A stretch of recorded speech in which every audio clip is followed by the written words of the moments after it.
Success is defined differently by every individual.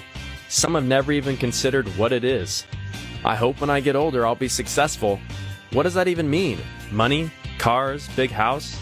On this show, we strive to look at it a little deeper, learning from successful individuals on what they believe success really is and how to obtain it.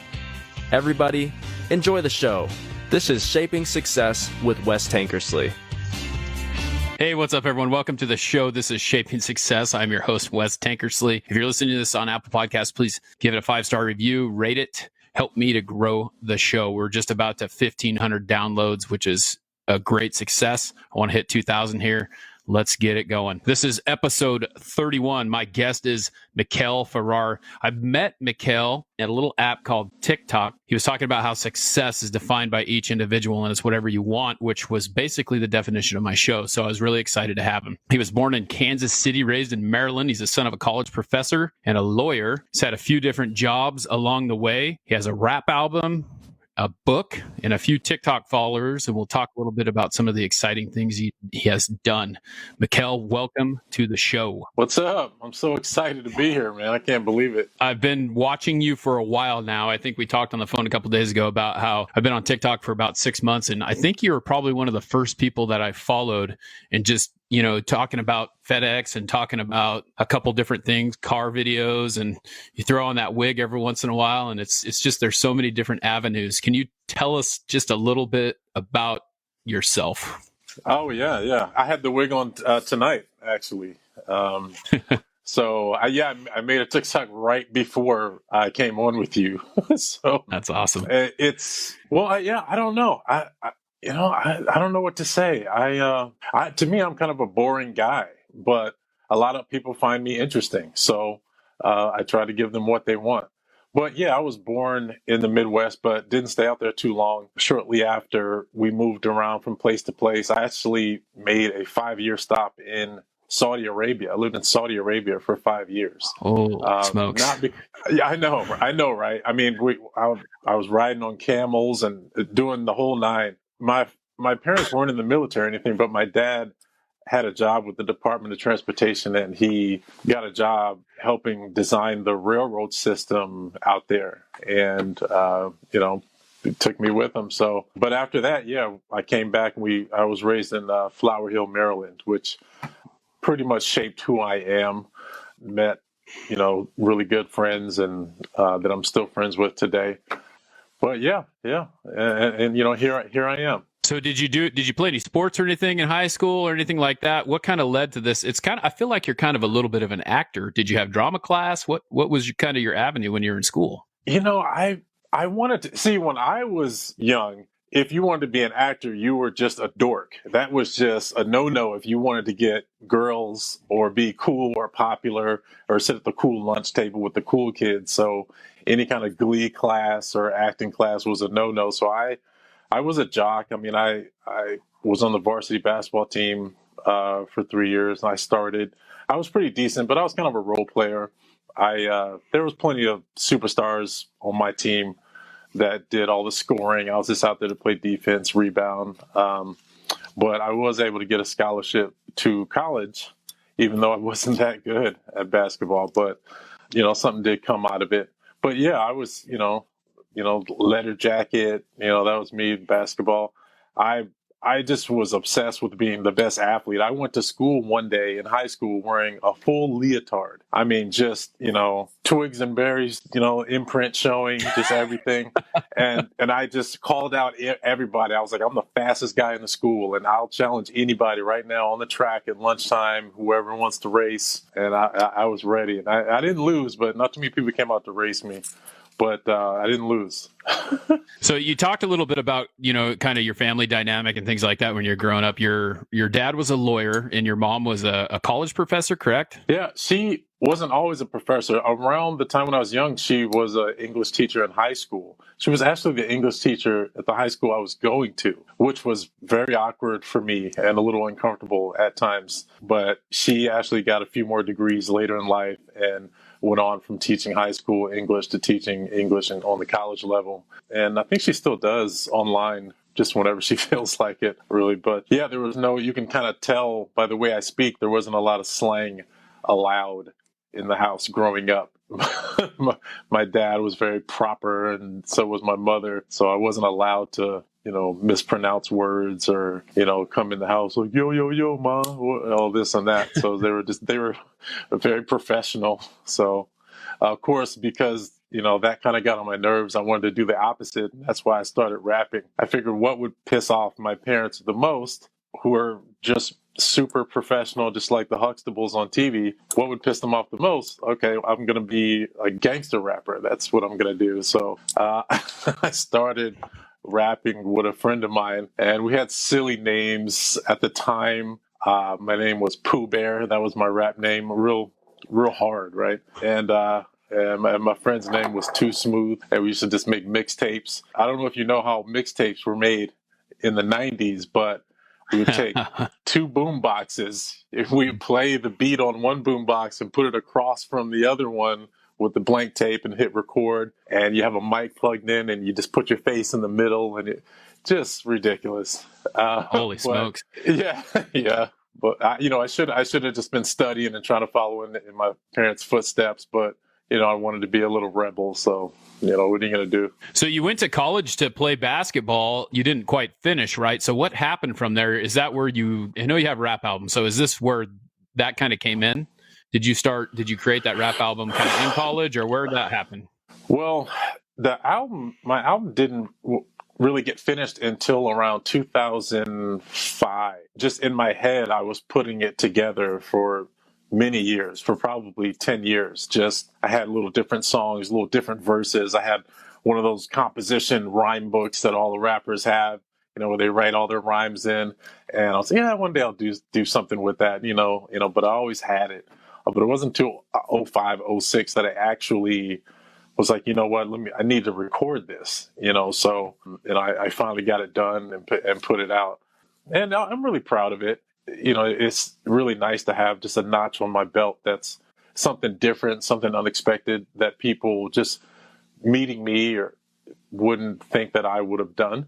But yeah, it's pretty cool. I mean, it's kind of vulgar stuff. I mean, it's some stuff I don't want my daughter to hear just yet because she's only 12. My wife just kind of rolls her eyes when she hears it too. She's like, "Oh, well, yeah, that's back in your pimping days, huh?" Like, so it's kind of funny. But yeah, but what happened with college? Yeah, I did get a full ride to college. You mentioned that. I didn't mean to gloss over it. So I got a scholarship to college, but I got kicked out of college.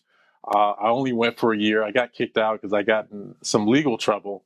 So I thought it was a good idea at the time to use checks like a credit card. So I didn't know anything. I was like 18. It's my first bank account. I'm a freshman in college. You know how broke you are. You're like calling at home, like begging your parents for money to buy pizza and stuff like that. So I had a checking account, and what I would do, let's say I wanted something that cost $100 and I had $20 in my checking account. I would just write the check and be like, I'll just put the money back in there later or whatever, so I was kind of, turns out like you're not allowed to do that. So, no way. But I was doing that a lot. So I got in trouble and the dean didn't like it. And I had to come back home and start working to pay back all the money or whatever. And I just never stopped working. And I was able to, even though I didn't have a college degree, I was able to work my way up by just hard work and determination. Just at every company I've worked for, I was able to kind of move up and become successful even without the degree. It's funny when you were talking about the check thing. I don't know if you ever watched Perfect Strangers growing up, but I did. And I remember when Balky, he's a foreign guy. He got some checks for the first time and he didn't realize that you couldn't do that either. Just because you had a check doesn't mean you had the money. So you're saying I'm Balky right now? No, I'm just saying that's the first thing that come to my mind, because I remember he's like, I have checks. I don't know if you remember that or not. But I loved that show. I loved how annoyed Cousin Larry would be with his antics. I mean, it was fantastic. There's Standing Tall. Like those are, oh yeah, those theme songs are just so good. We don't have stuff like that anymore. But so that was me. I was just like, oh, checks, I can buy anything I want. I went to the mall. I think like I bought a $300 leather jacket, knowing I had like $50 in my account. I'm like, I'll just, next time I get money, I'll just put it in there. It's fine, whatever. It's just, Even the cops that arrested me were like, "What are you thinking about?" You know, they're like,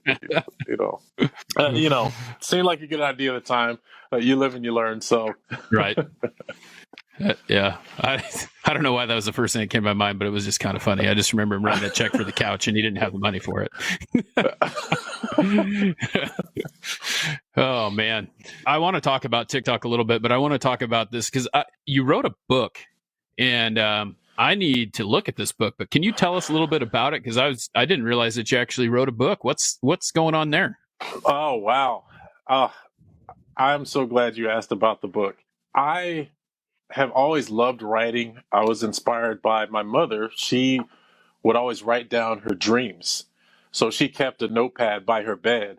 And as soon as she woke up, you know how when you wake up, you forget your dreams really quick. But my mom would wake up and immediately try to write it down while she could still remember. And she would have these amazing stories. And she would kind of use that as like my bedtime stories. She would be like, "Oh, I got a good one for you tonight." And they were just so crazy and imaginative. And I always thought, like, you know what, I'm gonna write down my dreams, or I'm gonna get that out to people somehow. So I had in the back of my mind, I wanted to write a book my whole life, and I finally got it done when I was 40 years old. It took that long, but one of the reasons I stopped procrastinating and finally did it was because I wanted to leave. I was thinking about my funeral and my eulogy. I know that sounds very morbid, but hear me out. So I didn't want the person giving my eulogy to say, "Yeah, Mikail was great. He was a husband and a father, a good friend." And yeah, so that's pretty much it. So drinks are in the next room. Like, I wanted them to be able to say something about my legacy. Like, I wanted to leave something other people can share and have forever, even when I'm gone. And I figured a book was a good way to do that. So now they can say, "Hey, if you want to get a peek inside his imagination, here's his book." I'm so proud to have published author in my kind of, I don't know, what's the word I'm looking for? I don't know, repertoire? Quiver? I don't know. But Yeah, repertoire. yeah. Yeah, I'm just glad that's one of the things I accomplished. It really just feels good. It's just one of those bucket list things that I've checked off that, okay, I got that done. I don't feel like so much of a loser.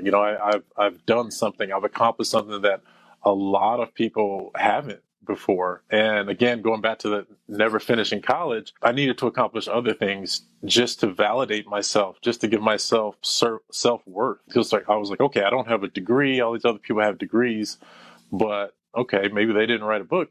So maybe they don't have an album. I wanted to have other creative avenues to set myself apart from other people that just did everything right that their parents told them to do and went to college and did all this. So that's why I did it. Yeah, and it's funny because the video that made me really want to have you on here and really want to talk about this whole thing was the fact that you were talking about success, and when you said what you said, it was just like the definition of the show. I was like, I have got to have him on here. I've been watching you for a while. I'm always, every time you have a video on, I always laugh a little bit, or there's a little bit of, hey, this is how I would handle this, or, you just need to be a good person. And then there's the videos of you cooking and videos of you with the wig on, which is, you have so many different varieties of things. But what I really genuinely see is that you really care about people and that you're really willing to just put yourself out there and talk about that. That's kind of exciting. What drives you to do those videos? What kind of got you into TikTok? Well, I wasn't supposed to be on TikTok. I have a daughter, Victoria. She's fantastic. I love her to death. And she was always on that app. She was always on, I think back then it was called Musical.ly. And, I think they got bought out or something happened, but she was always on it ever since we got her first cell phone. And I was like, you know what? There's a lot of child predators out here. There's a lot of people, trying to prey on children. I need to protect my child. Let me download this app and just not create a, flashy profile. I won't even put a picture up. I just want to follow my daughter, make sure she's not doing anything inappropriate or ratchet, or make sure, the wrong type of strangers aren't talking to her and all this and that. So I started off just doing that. And then I just got hooked on it. And I just was scroll through it and lose time and go, wow, I see why she's on it so much. And now I'm on it more than her. And it's just funny how that happened. But it started off pretty innocent, just little stories about my job or little things that would happen to me. I had no idea that many people would be interested in the stuff I do. But I found that when I would work really hard and try to get the production value up and think really hard and write stuff down, and that people wouldn't really care about that. They just wanted to see real, raw, just, my personality, just telling the truth. And they wanted more of that. So, and it's just kind of, they appreciate what happens organically, things that really happen, Right. and things they can relate to. If I post a video and somebody in the comments goes, yeah, that happened to me, or, oh, I know all about that. Like, oh, we're all living the same life. Oh, that's the same in my household. And you get a lot of engagement in the comments. I was so happy about that. I said, oh, I need to do more stuff like this. So you'll see in a lot of my videos, I'll post something controversial that I know for a fact is going to get people talking and kind of healthily arguing with each other in the comments. And I just sit back and go, yep, I did it. That's what you want to do. So yeah, and it's authentic. That's what I like about it. It's authentic. You can tell, where your heart is really. I mean, even like you said, when you post the stuff that's controversial a little bit, you can tell where you're at, what you're trying to do, and how you're trying to reach people. I've seen a couple stories where I'm trying to think. What are some you rescued a turtle once, right? You've what else have you done? Like the FedEx stuff, when you talk about like putting packages and hiding them from people, and then people accusing you of stuff like, hey, where were you yesterday? There's just funny stories that totally are true, and we know they are, but you only see it because that's what you do. Right. And I'm real careful not to put anybody's address I try not to use real people, and I just kind of recreate it like a dramatization or, reenactment or something like that. But yeah, all that stuff happens to me. It's really me. Like all the good deeds I do on camera, that's just who I am. It just happens that I work for FedEx. So FedEx has been able to kind of capitalize on just who I am as a person, right? With all the free press I've been giving them, because when I do a good deed, because I'm usually in my FedEx uniform because I'm there so much. The turtle thing, you wouldn't believe how much slack I caught from saving this turtle. I mean, I thought I was doing a great thing. I would just be like the nation's hero, right? I saved this turtle from being ran over in the street. I took him to a lake, and he ran off, into the sunset. He looked happy, and people were like, you carried him wrong. Or what if he was going somewhere and you interrupted him? I'm like, are you kidding me right now?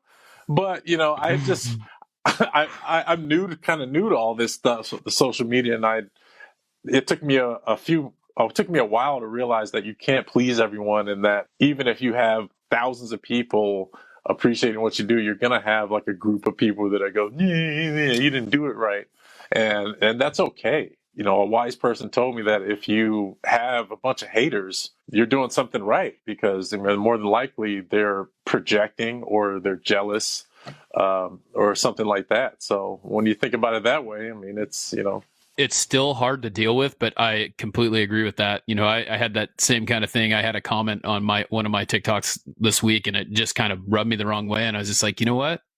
Any attention is attention, right? Whether it's negative or positive. On the same token, they have something really going on in their life that they feel the need to tear someone down for doing something positive. It is tough to deal with, but still, I'm trying to work on myself, not giving that weight to people, to allow them to get what they want by manipulating the way that I feel, because they're not willing to do it. Hey, you hit the nail on the head with that. You can kind of see the progression of my maturity. If you just go to my earlier videos, I would respond to every single comment. I mean, because to me, I'm just a regular guy. I'm not famous or whatever. Like if you were on, like, I don't know, Will Smith's page or something like that, somebody who's mega famous, or Brad Pitt, whatever, and you comment under there, you're really commenting for the other people to talk to you. You're not expecting Will Smith to, reply to your comment.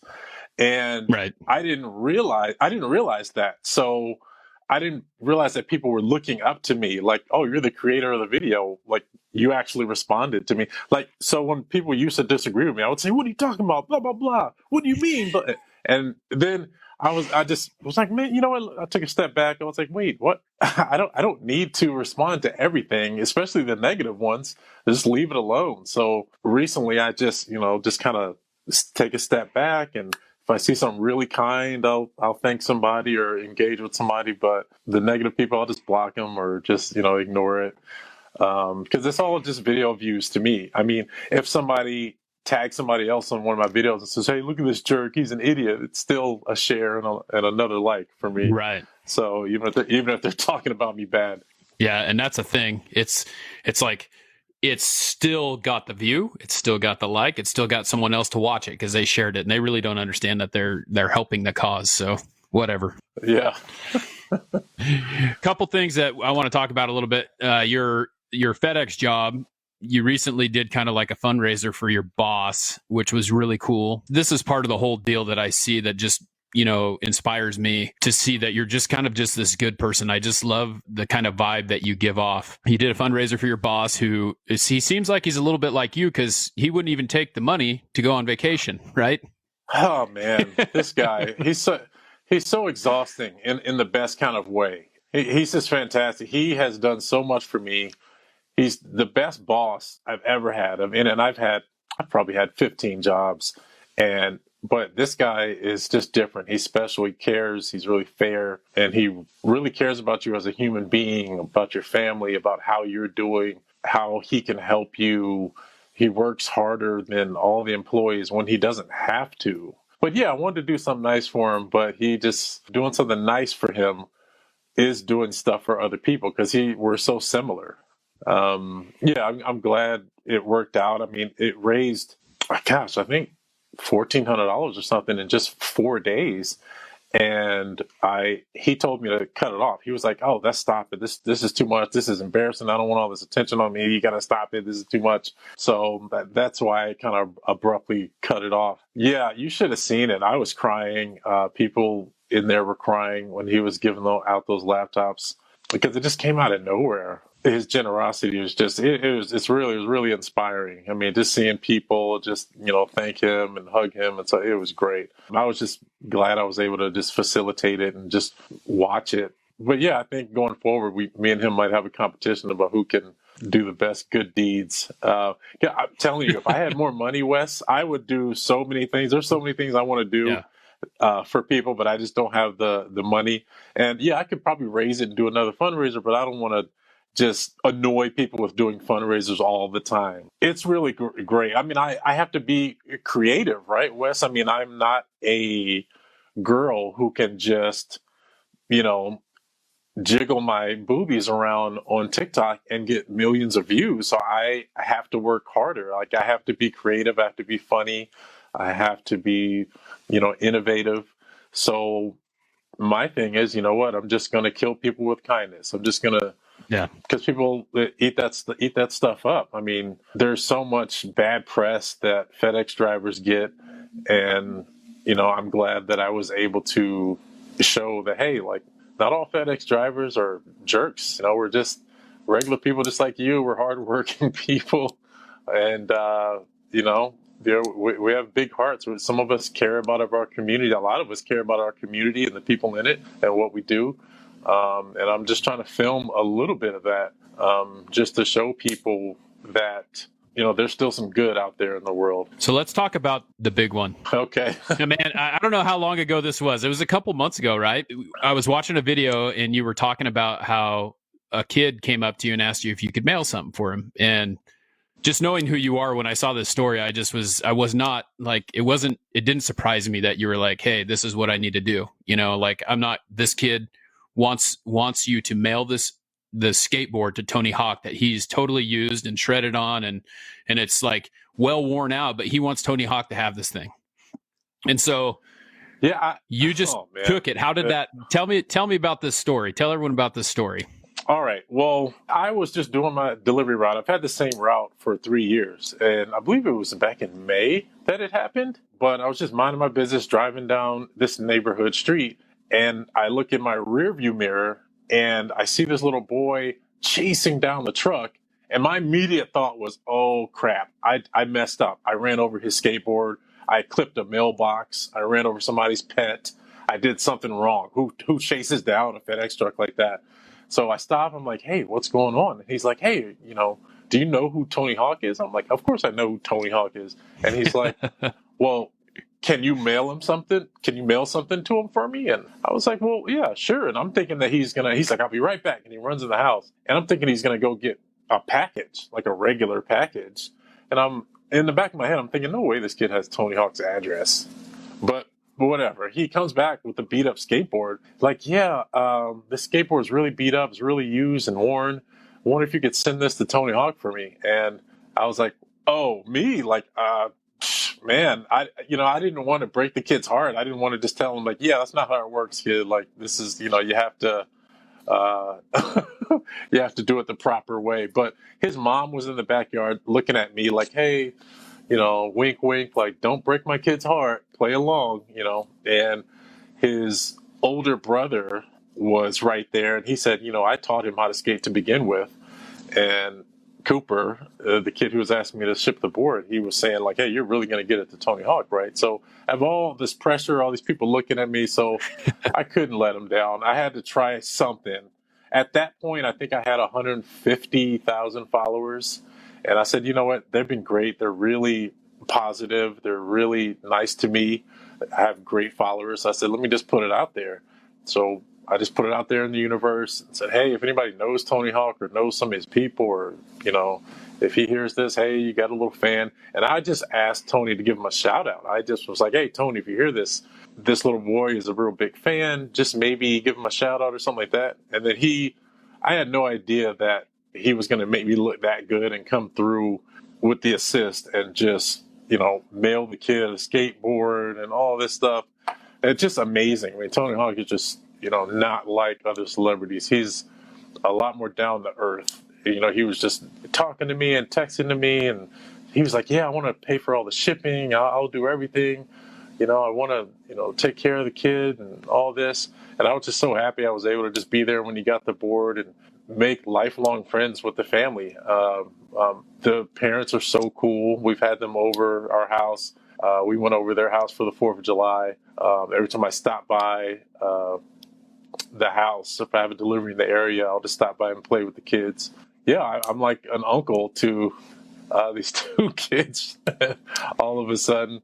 It's great. It's great. And I haven't heard really anything negative about the situation. It's just been fantastic. Yeah. And it's, we talked about this other day, but that kid will remember that always. You will always be someone who connected him with someone that was a great hero to him. So, and you became that hero for him as well. That's just such a great story. And that's what I like about you is it's just so genuine and you just really are willing to help people. So that's how I know that it's not fake. It's not false. It's something that genuinely comes from you. Yeah. You know what? I wish everybody felt that way. There's some people that think, FedEx is like paying me to go out and do good in my community.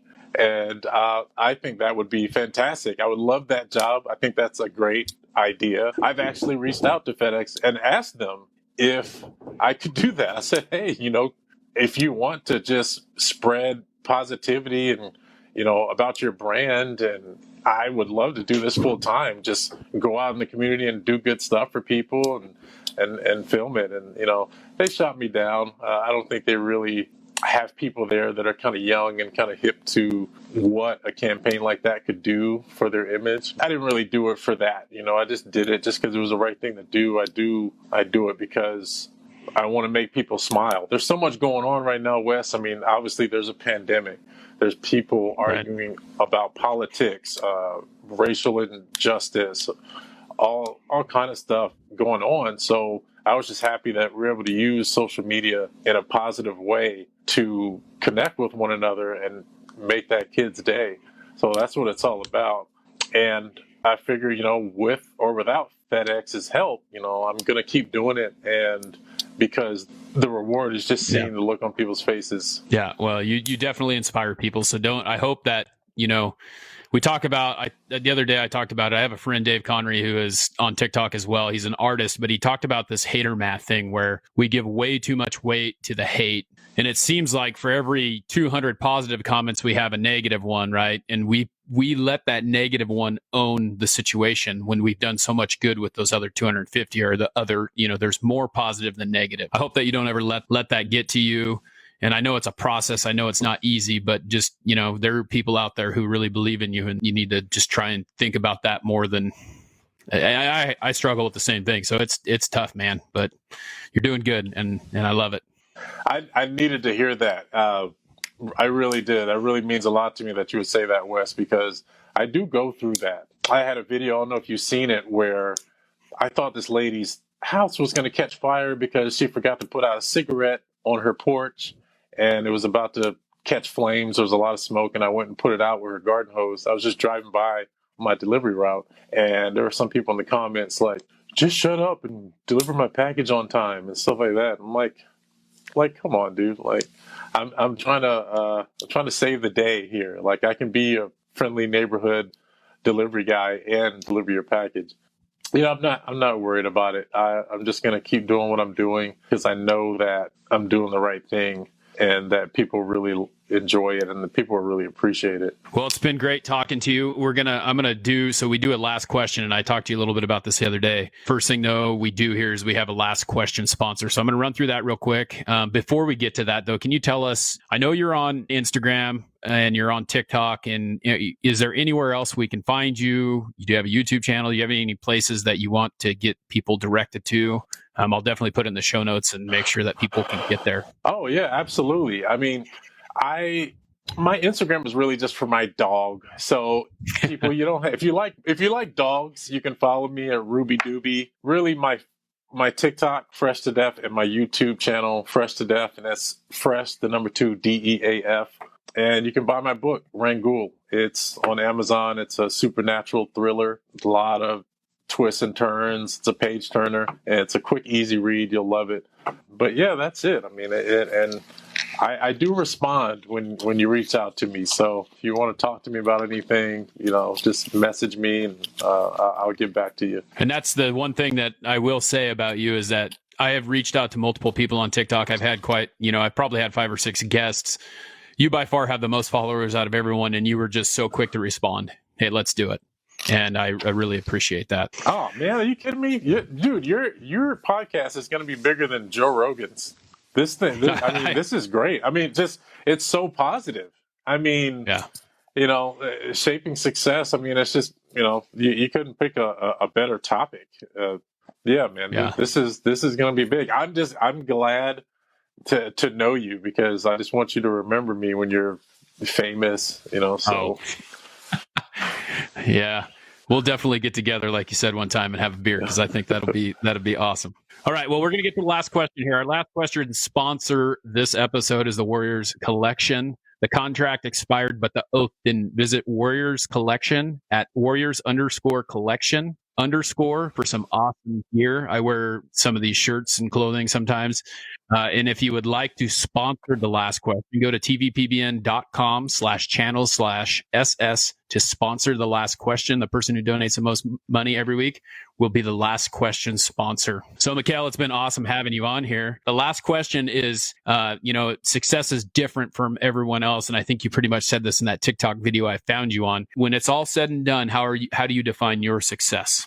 Success to me is, I can only speak for myself, Wes, but success to me is having a happy and healthy family and being able to take care of them without having to go out every day and do something that you hate. And the way you do that is to take risks and take chances and think outside the box and put yourself out there and to do things that might be outside of your comfort zone. I didn't realize that I was meant to entertain people until I was 40 years old. And that's fine. I'm okay with that. But I'm enjoying the success. And if I could give one little tidbit of advice to everyone is to don't put all your eggs in one basket as far as your hustle. I mean, I have I make a little bit of money from a lot of different places. So Yep. that way you'll never be broke. I make a little bit of money from my book. I make a little bit of money from my music. I make a little bit of money from TikTok. And then I have my normal job. So you never just want to just focus on one thing, spread yourself out, because you'll never know what you're good at until you try it. That's a great definition. And I think that it's one of those things you have to throw a lot of stuff at the wall and see which one sticks first. One more thing I wanted to say, because you've talked about your family a little bit and I haven't brought that up, but you have a daughter and a wife that you're very proud of. Do you want to say anything to them, or do you have anything to say about them? Oh, I love my family so much. I've been married to my beautiful wife, Clarice, for 15 years. And we have one child, my daughter, Victoria. She's in 7th grade, doing the home digital learning right now. Interesting, because she takes band and she's up there playing her trumpet on a Zoom call with her band teacher, which his name is Mr. Tankersley as well, which is it's Twilight Zone stuff. Wow. So I don't know if you have a brother who's a band teacher in 7th grade Not in Georgia. But okay. But yeah, they're great. My wife has a very flexible job, so she's been able to work from home and help my daughter with the transition of just working, doing school from home. So they're great. They're upstairs, giving me my space. I'm in my man cave. My wife's probably upstairs watching 90 Day Fiance. But yeah, they're really good. Well, hey, I appreciate you taking the time. I know it's getting late over there. Well, I'm going to try and have you on again, because I think that you have a lot of good stuff to go. And I know that in the future, there's going to be more to come from you. I feel like there might be another book. There might be some really good stuff coming here. So thank you for taking the time. Oh, no, thank you, man. It was my pleasure. Yeah, absolutely. And if I do have anything new and big, you're going to be the first person I call. That's awesome. Well, hey, everyone, thank you for tuning in. This is the end of the show. If you can do me a favor, like I said in the beginning, if you are watching this on Facebook Live, please share the video. If you're listening to this on the podcast, please give it a 5-star review and a great rating. I want to thank my sponsors, Aggressive Marketing Solutions and TVPPN. Until next time, I want to challenge you to find a shape of your success. This was Shaping Success with Wes Tankersley, brought to you by Aggressive Marketing Solutions. If you need a team of marketers to help you with social media, all you need to do to start is text Wes 2020 to 541-709-6502, 541-709-6502. That is Aggressive Marketing Solutions. Have a great day. See you next time.